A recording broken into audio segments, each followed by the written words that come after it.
Hi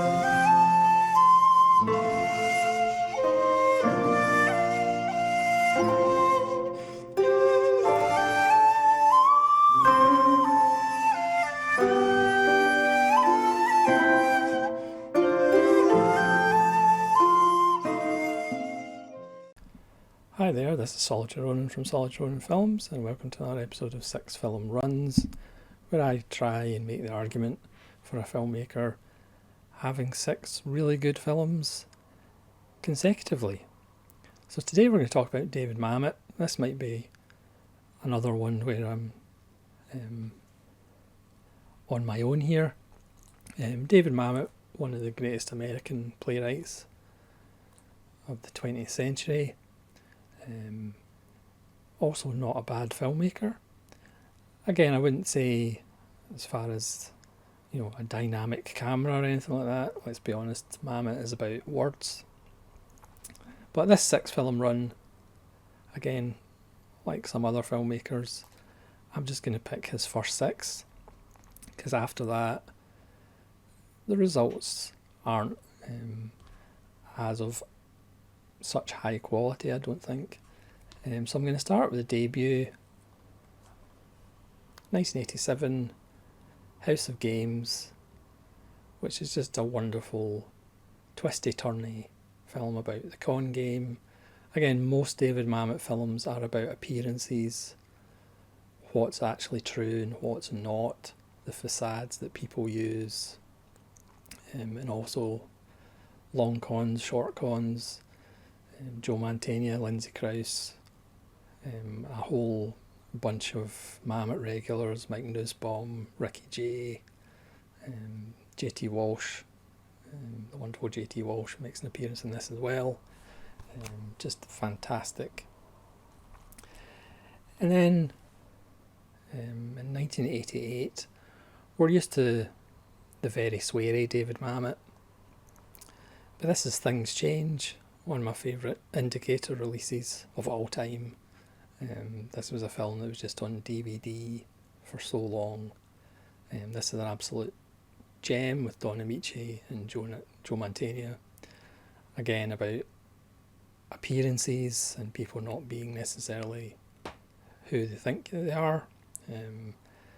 Don Amici's character is an old cobbler who agrees to go to prison for a crime boss, and Joe Mantegna is the low-level hood who gets to take him away for a weekend to Lake Tahoe to enjoy himself before he goes to prison, and all manner of hilarity ensue when he is mistaken for a big crime boss. It's just a gentle,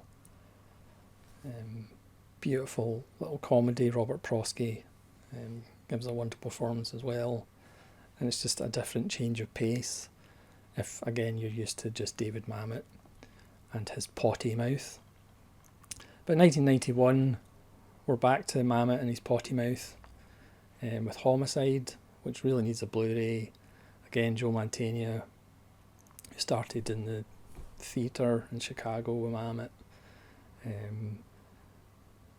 plays detective Robert Gold. This is about race. It's one of the best American films about race ever. And are you a cop first or a Jew first? And those lines get blurred and crossed. William H. Macy, again, who started with Mamet as his partner. It's just absolutely wonderful. Full of fantastic Mamet salty dialogue, and just wonderful. One of the best American films in the 90s, criminally underrated. In 1994, Oleana, also an Indicator. I actually saw this in the theatre, believe it or not, with Dennis Lawson, or Ewan McGregor's uncle, as he's more commonly known. I think that's his middle name. This will upset everybody. A very controversial play, and still kind of forces you to take sides, and both sides are wrong. or right, depending on your viewpoint. 1997, The Spanish Prisoner.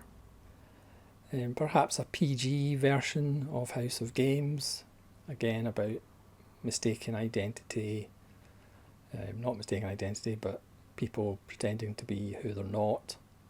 This is a backdrop of a process that's going for a lot of money, but there is people conning each other. Played with a slightly lighter touch than House of Games. A lot of it takes place in the sunshine. Steve Martin in a serious role is really good. Ben Gazzara. And again, I saw this in the cinema as well. I mean, it's ridiculous. I don't actually see. I used to go to the cinema.